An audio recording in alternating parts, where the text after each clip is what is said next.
Sustainability can often seem like a depressing catalog of doom and gloom.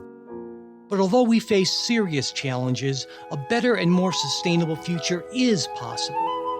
Welcome to Sustainable Planet. Welcome to this episode of Sustainable Planet. I'm political scientist Kimberly Weir, and my co-host is Jordan Dye, a guy who knows an awful lot about sustainability issues. It's great to be here with you today, Kimberly. I think it's fair to say that for most people, there's an emotional connection with chocolate, from holiday memories, romance and heartbreak, or as a favorite comfort food. But behind that sweet wrapper is a story that's anything but simple. Today on Sustainable Planet, we're unwrapping the complicated truth behind cacao production, where it comes from, who grows it, and why something so small has such a big global footprint. This is the first in our two-part series on the sustainability of chocolate, and we're doing it in honor of World Chocolate Day on July 7th. Yeah, Chocolate Day. So, Kimberly, you know how every chocolate bar wrapper is packed with numbers, calories, fat, sugar, all the things that tell us how it'll impact our bodies. Well, if you could add just one sustainability metric to the back of the wrapper, something that tells us how it impacts the planet, what would it be? Well, this is really interesting. I think it's a good question, too, because you can actually go about this in a few ways. And I think the one that would draw the most attention would be to list statistics for child and adult slave labor, like no question. And that's exactly what the US threatened to do to the big candy producers if they failed to back the Harkin-Engel Protocol in 2001, that they actually sought, so this protocol sought to eliminate the worst forms of child labor. And that was what they threatened to do if companies didn't sign on to this.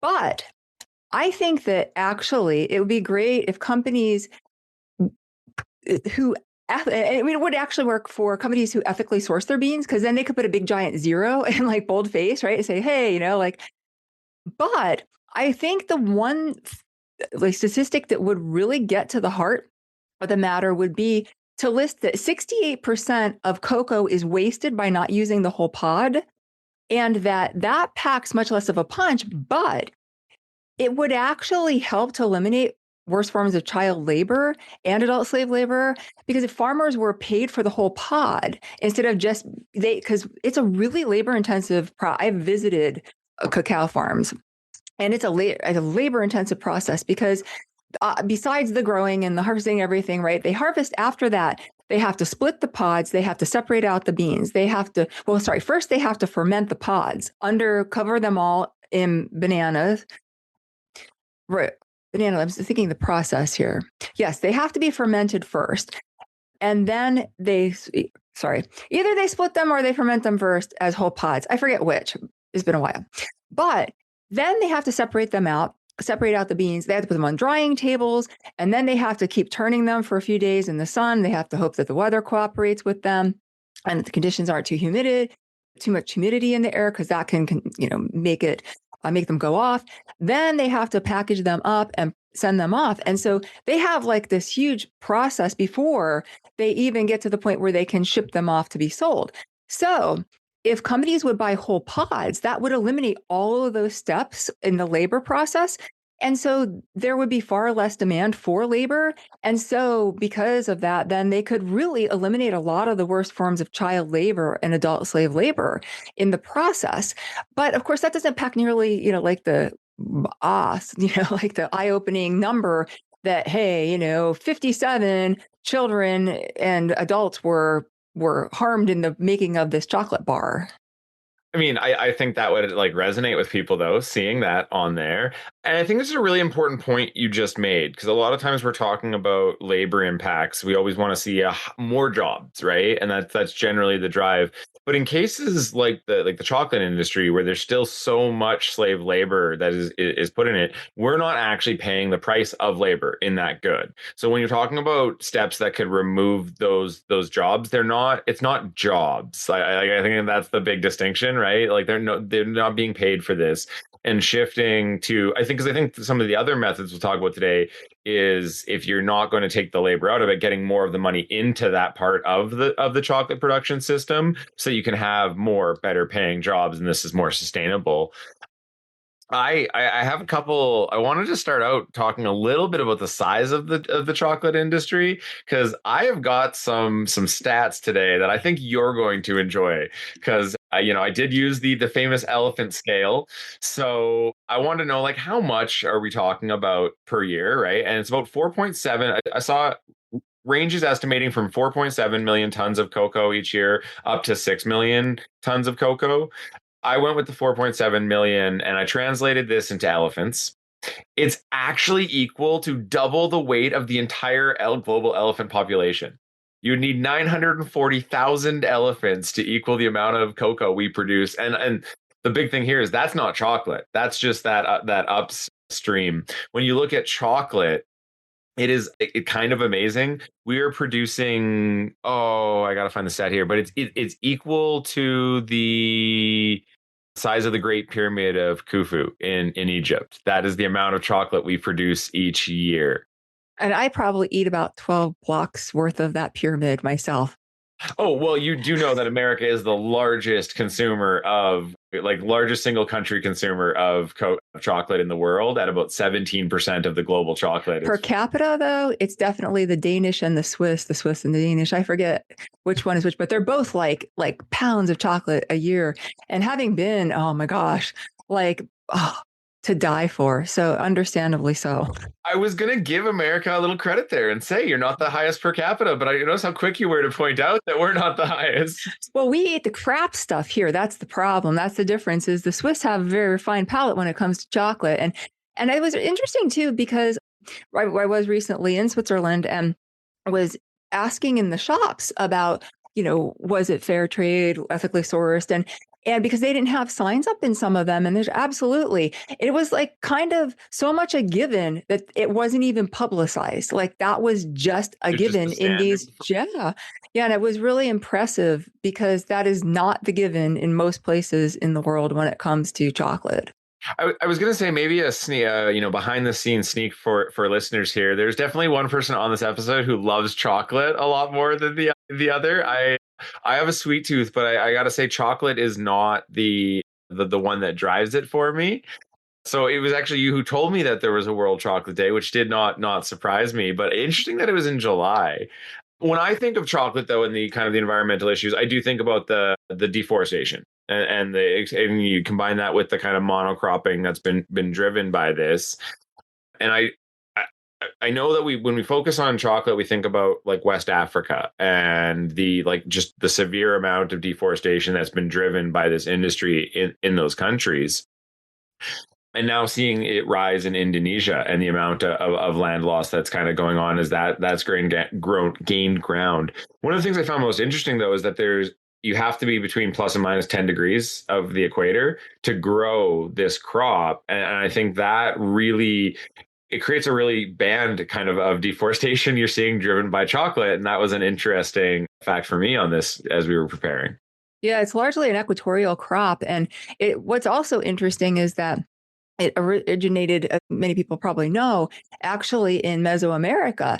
And when the Spanish went in, they completely obliterated, they were processing it so quickly, growing it so quickly and monocropping that they caused a blight and wiped it out. And that was through then colonization, how it got spread to West Africa because they had similar climate and growing conditions. And that's how it ended up spreading. And so move it there and it's great. And at the time, they were doing it in such a way that it was polycropping and not just monocropping because they learned their mistake, right? They knew from the experiment, the Spaniards, that when the French and the British took it to West Africa and actually also the Caribbean too, Grenada was another place where it went to along with other spices and so forth, that monocropping was not going to be the answer. It had to be polycropped and shade grown is ideal condition for that. Yeah, I think that was one of the ones that I found most interesting because I think this is an easy area where monocropping is actually not better for a lot of things. Like I think a lot of times we see monocropping, there are always downsides to it, but in certain farming practices, just the output and like the scale of it can make up for it. But when I was looking into this, I found one study showed multiple studies have shown this, but one in particular I wanted to focus on showed that not only did the amount of cacao produced increase in shade cropping, it made the farmer more money from having more agricultural inputs, made the farmer more money from having more production, but also cost less to the upstream companies because those farmers could actually grow more on the land. So you had it less spread out on your supply chain. And the big one for me was that just by including 13 to 25 shade trees per hectare, the study found a 127% increase in the amount of carbon removed. So, like along all of we always talk about like social benefits, environmental benefits, economic benefits. Going away from monocropping seems to improve across the entire chain. Yeah. So when it comes to cacao production, it actually should be a much more sustainable and carbon positive industry or farming than it actually is. But instead, we see monocropping happening, and that's caused 37% forest decrease in Cote d'Ivoire and 13% in Ghana, though that's estimated to be low because it's probably closer to that of its neighbor. And that's something that I was wondering, like, to what extent is deforestation of other hardwoods actually causing the monocropping? And I couldn't really find much on that, the causation between those two factors, which would explain some of that, because I know those are countries that also suffer from like ebony loss and other hardwoods that teak and so forth. And so but for people who don't love chocolate like me, know like everything there is, I could write books, probably volumes on chocolate and cacao and cocoa industry. But the Cote d'Ivoire and Ghana are the two biggest producers, 23, like 2/3 of the percent of the world's cocoa bean supply. And Indonesia has also gained significant ground. They're actually probably closing in on, if they haven't already this year, closed in on Ghana in terms of their production. And so that's a huge growth industry there. And Ghana is quite limited because it's had a long history, hundreds of years now of already being in the cocoa producing business. And so the thing is, and as you mentioned earlier, and we were talking about with labor, is that we see this with all the natural resources and agriculture and everything that we talk about on the show. There's a big gap between the income potential for the producers and what the manufacturers get from this. So when it comes to chocolate, the manufacturers and retailers earn 80-90% of every bar, as opposed to the farmers who earn only 6 to 7% of that income. And then you have the people who are in between, who are the traders and the grinders. And these traders are not just like people working in the international, at the ports, at the international market, selling this off. These are people who, because this is the same with cocoa beans and chocolate. Sorry, I love that so much. But I'm not a coffee drinker, but coffee beans too. We'll throw those in there, right? So because a lot of these are grown on small farms, and then these for cocoa beans, these pisteurs go around and they pay to collect, like, so Jordan, you're a farmer and I'll buy your beans because you don't have the means to get them to transport them to the port to sell them internationally. And so those people and the grinders in between, they earn even more than the farmers do. So that's kind of like, really warped scale when we look at this. Well, I think it's the economic power is that with the least amount of players, right? So at the manufacturing and retail side, you have the least amount of players, like at a global level, and then the traders kind of down to the farmers being the most. I think one of the sad parts about this is that, like, it's also a byproduct of being a fully commodified market, right? Because like that's the actual physical trading of it. But like every other commodity on top of it, cacao beans actually have futures markets, and an entire section of that traders and grinders are actual non-physical traders who are just selling and hedging against contracts, essentially, right? Yeah, and most, like I mentioned, most farms are small scale. So like 90% of all production, like 5 to 6 million farmers worldwide, are involved in this process. And yet they're the ones who are getting the least amount of money. So it makes it difficult for them, even if they want to ethically produce, like not use worse forms, child slave labor or adult labor. And part of that problem is that the Cote d'Ivoire and Ghana are on the coast. And so the poorer countries that sit above them, Burkina Faso and Mali, those workers are coming down from those countries, migrating down. And for them, like, or being sold off, indentured slaves, whatever it is, because they've got literally nothing, and there's such a huge demand for workers there. Yeah. Well, and I think this is like why for Ghana, seeing Indonesia rise up and kind of some of the issues that we're like Ghana is seeing is so concerning, because about 3.2 million people are like legally employed in the cocoa production industry in Ghana. And I want to make that, but that's 10% of the population of Ghana, right? Well, and I think it's important. The point you made earlier is important, which is the difference between formal sector work and informal sector work, because even the people who own the farms and do the farming, they are also still in the informal sector. So they don't have job income, like regular income per se, unless they are part of a cooperative. But so these people who are employed in this industry, they're like not employed in the way that we, how many people are employed in the healthcare industry sort of thing. No, and I was a little bit quick, so I was trying to run a stat really quickly here, looking at this. So the global chocolate industry is $140 billion per year market. Sorry, and I finally got to the point, I didn't highlight it for myself, but it's 11 billion kilograms of chocolate per year, and that's the weight of the Great Pyramid. But looking at that, like the wage breakdown, or I guess the profit breakdown that you shared there, of that 140 billion, only 8.4 billion is going to the farmers. And that's across 5 to 6 million farmers who then have to pay other people to work for them on the farms to harvest. So that doesn't leave them a lot of money. Not at all. And so not only that, there's also a lack of labor supply. So it's very competitive in trying to get people. And so if you can just buy people, like that's a lot better than paying more, the market, fair market, whatever the market will bear. And also because it's seasonal work, that puts another kink in it. It makes it harder to regulate. It makes it harder to have the incentive for people, what do you do with people the rest of the year round? Well, and again, as we talk about often on the show, it's coordinating this across every, like while it's in 70%, we're seeing that kind of spread out to other regions now. And a lot of that is driven by climate change and what we're seeing.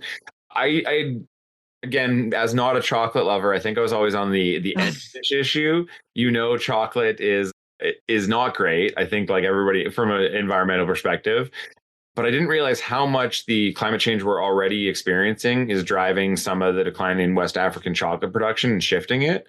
So the stat that I found that really kind of drove it home for me is that because that equatorial region, chocolate is very finicky. It's a crop that requires a very precise climate.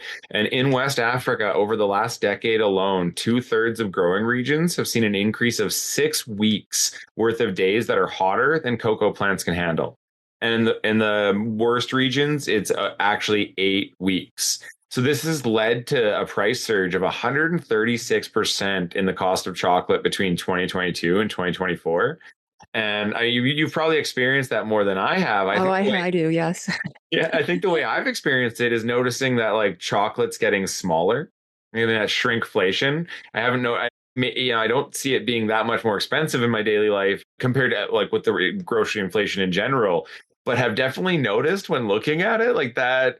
It's one of those feelings like almost, when you grab something that you have as a kid or you remember being big and now it's tiny in your hands. And yeah, that's how I felt with chocolate for the last couple of years. Well, my go-to is Endangered Species brand. And it's consistently been a 3-ounce bar still, but the price has absolutely gone up over the last 2 years because of this.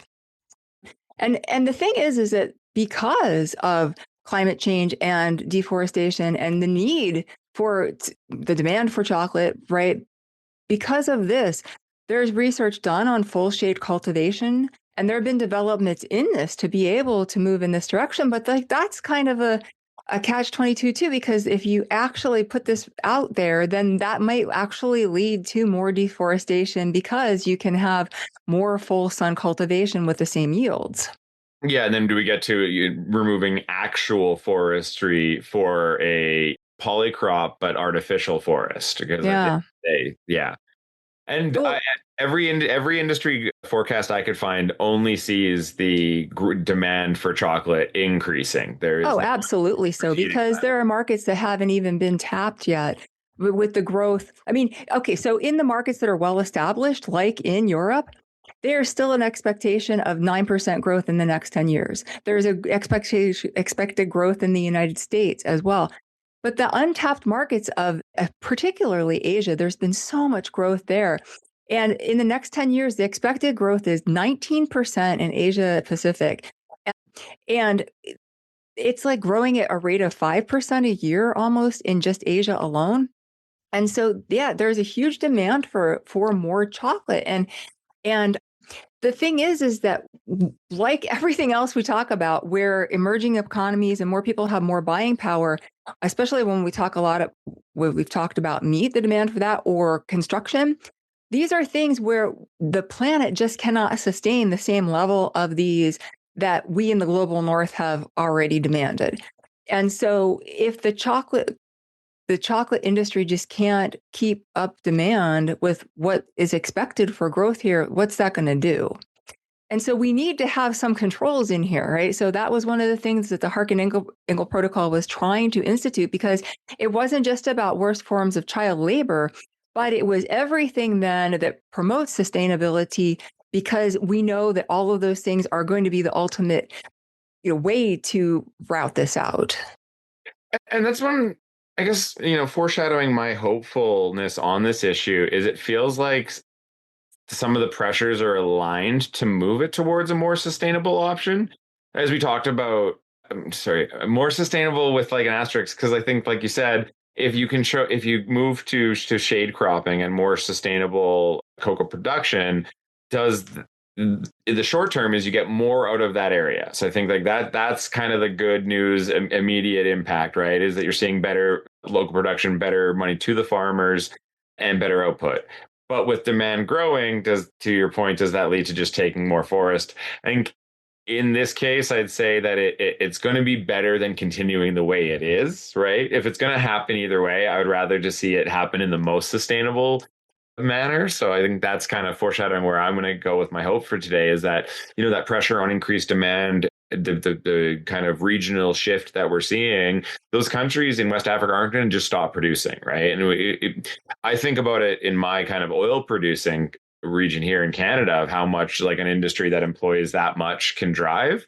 So I wonder if you see like an actual governmental push to roll out some of these, because the other problem is rolling any of this out to millions of small farmers is not an easy task.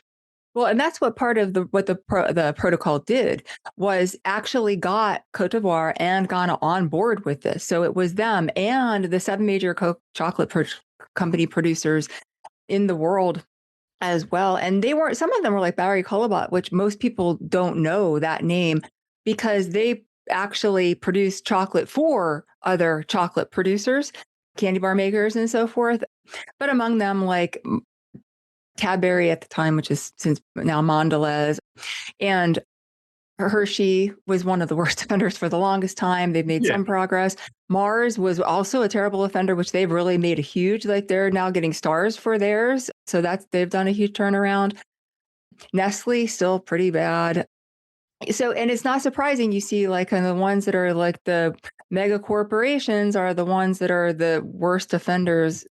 These are things they can, like kind of, oh, look at these amazing sustainability things, all the money we're dumping in. And when you look at the amount of money that these corporations are paying in toward the protocol for monitoring and implementing laws and actually carrying out, I mean, implementing is easy. Like, okay, we're sorry. Like passing laws is easy. Implementing is like, okay, we're going to do this if you're Ghana or the Ivory Coast. Well, then actually monitoring and enforcing, that's the hard part. And because these are small farms, that makes it even more difficult.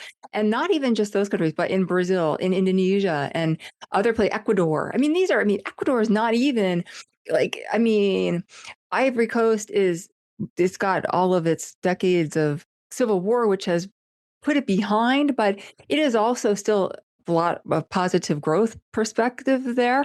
Ghana, most certainly stable democracy since it became independent in 1960.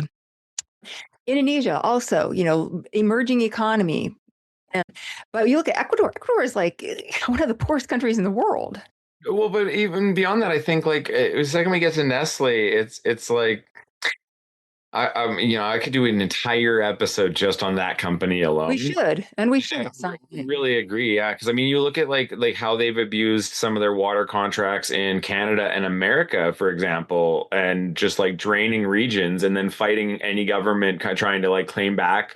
And we're talking about contracts that are decades old now, when and it's changed. So to hear that, like, no, if they're, I think, willing to do that in countries where there's a lot more attention on their activities, what are they going to do when they're going to another part of the world where we don't see the same kind of light shine on it? So, well, and not even just attention, but laws and potential legal suits and all of those other things that go along that aren't going to be happening in Ecuador, because they need the income. That's the thing too, right? Is they're just absolutely reliant on these export crops for hard international income.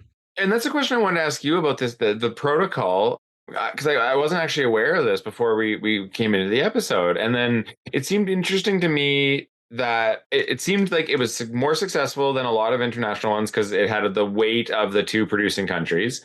But I couldn't really, as I kind of looked into it, what pushed them into it? Because like you just said, it's really risky to start pushing back on an industry that has this much leverage within your own country.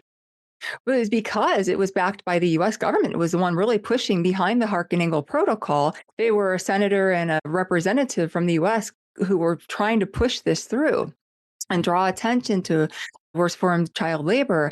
And in the process of doing that, what they managed to do was to get those 7 producing companies on board, along with then saying, okay, since all of the production, so at that point, so even more, it was about 3/4 of production, I think, was coming out of just those 2 countries alone, and knew that they needed to have them on board if they were going to implement this on the ground level. And so those countries, this actually worked to their benefit because it gave them some leverage then vis-a-vis the corporations who were just totally exploiting them. So that actually worked to their favor. And then also in 1973, under the auspices of the UN, the International Cocoa Organization was founded. And so it then was also brought in on that. And there were also a number of NGOs sort of like in the background trying to, like, especially the fair trade, trying to like find ways, how can we work with certification and monitoring, because it is usually falls to the role of the NGOs to fill in those gaps that either the IGOs can't, or the countries certainly can't, or the corporations just they need that check and balance. And so the International Cocoa Organization then also helps to provide, because it's international, it's under the UN, with promoting and supporting sustainability in the industry. And they're a great source of information and passing along technology. And like, there's no shortage of development projects they have going on, but like a lot of international projects, they're just not, they don't have the funding that they really need. But, and so this brings up we've talked about this a number of times too, where, well, some people will just be turned off by saying, I'm just not going to even bother to buy something that's considered ethically sourced or fair trade because the certification has been so diluted. Is it even meaningful anymore? But absolutely, without question, the bottom line is, even if it's the bare bones least, like the least that the company can actually do to get certification, it's still better to buy that, because there's still more accountability and more of that income is going to be going back to the producer than not. Well, that's the thing is unless you're saying I'm not going to buy chocolate, right? Because I think it's a false dichotomy. Because are you going to buy the chocolate? Well, then yes, and you should put your dollars towards like where it can be done best. It also, like as we talk about, then I think also sends a signal that hey, people are interested in this like a bit more. For a lot of companies, like at the end of the day, sustainable actions are a brand exercise. And I think people have like a really negative reaction when they hear that, but you also have to understand like brand value is one of the largest like actual assets that a company has in the modern economy. And so when we say brand, it's both the good and the bad, right? And I think that it's, as much as it's sad and we might want to see it for a moral reason, it actually gives us as a consumer a lot more leverage because they've got so much value attached to these things. Well, and for a number of years at Halloween, people were boycotting Hershey chocolate to raise attention to this issue about the protocol and child slave labor and abuses and so forth in the industry. And I should just note too that since we've spent a lot of time talking about it, that it's a tough issue, because when it comes to child slave labor, like that's clear cut, like that's just terrible. And buying and selling people is just full stop, right? Like, so But when it comes to child labor, that's really tough because we know that global north countries were built on kids working on farms. And with all of the research that's been done in any farming industry for that matter, anywhere in the world, the parents oftentimes feel like the best thing they can do for the child is to actually basically make them apprentices in that industry. And not only that, but for the viability of the farm, they often need their labor too. So one thing that's really important about this protocol is that it recognizes this and says, okay, well, we know that in Ghana and the Cote d'Ivoire that kids are going to work on these farms. And it's okay if your kids are working on these farms. But they also need to go to school. And the schools will be organized around, like it used to be in North America, like it'll be organized around harvesting time. So we recognize that the kids will not be in school during this time. And so one of the great things about cooperatives, which is what we're going to talk a little bit more about in part 2 of this episode, is that the cooperatives require kids to go to school up to grade 8. And many of them go on after that because they realize the value of that education and what can it do, even if it means them coming back to the farm, still what they can bring, that expertise, the marketing, whatever it is, the technological capabilities that they can bring back to improve production, that's something that is worth that trade-off. Yeah, I think it's a really important point because I actually I'd go further on the farming. I don't even think it's a global north to global south dichotomy. About 5 years ago in my province of Alberta, there was worker safety regulations brought in for farms that would have required farmers to pay basically workers' compensation to their kids if they were working on the farm after 14. And this was a major backlash with all of those exact same things said. Who are you to tell me my kid can't work on our farm? This is an important part of our history, our heritage, our tradition, and we shouldn't have to cover them in case they're horribly injured. So I think that there's like some problems with that, but it actually it's funny because I think it strikes a larger urban kind of rural almost split that's you see globally, is that farming is something that's really important at a communal level to the people who are engaged in it. And I think that's one of the strong benefits of more sustainable farming practices is it's not about devaluing farming or moving away from like that as in saying, oh, you should just try something else, or you know what I mean, reskill. It's actually about how can this be a long-term and sustainable part of your country's economy and be actually contributing in a positive way to your communities. And yet that when we talk about any natural resource or agricultural industry, they are the ones that are the bottom of the barrel. And they're the ones that need the most regulations, and they're the least number of enforceable international accords and government policies and everything regarding them. And so, like it's kind of when it comes to these issues, it's some ways hard for me to be hopeful about the direction of this. Yet at the same time, I know we're better off in terms of maybe not in sheer numbers, just with population growth, and especially because of COVID and various other global economy, the 2014, because of Arab Spring, the implications of that, and the Euro crash, like Euro crisis in 2011. And so because of all of those things, actually, Arab Spring was 2011.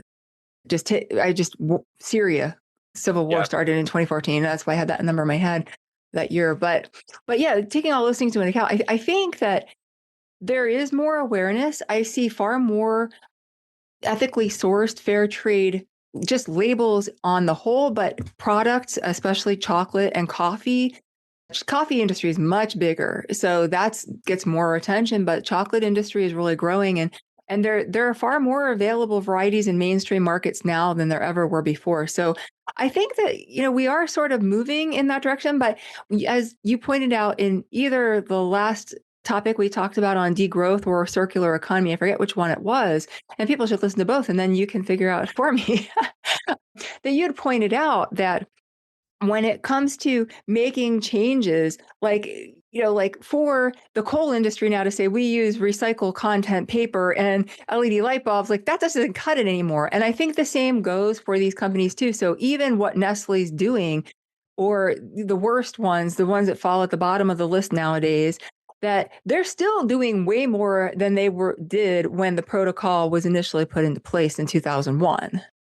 Yeah, and then it really, I think, the other half of my theory on that is that then it's up to us to keep raising those minimum standards, right?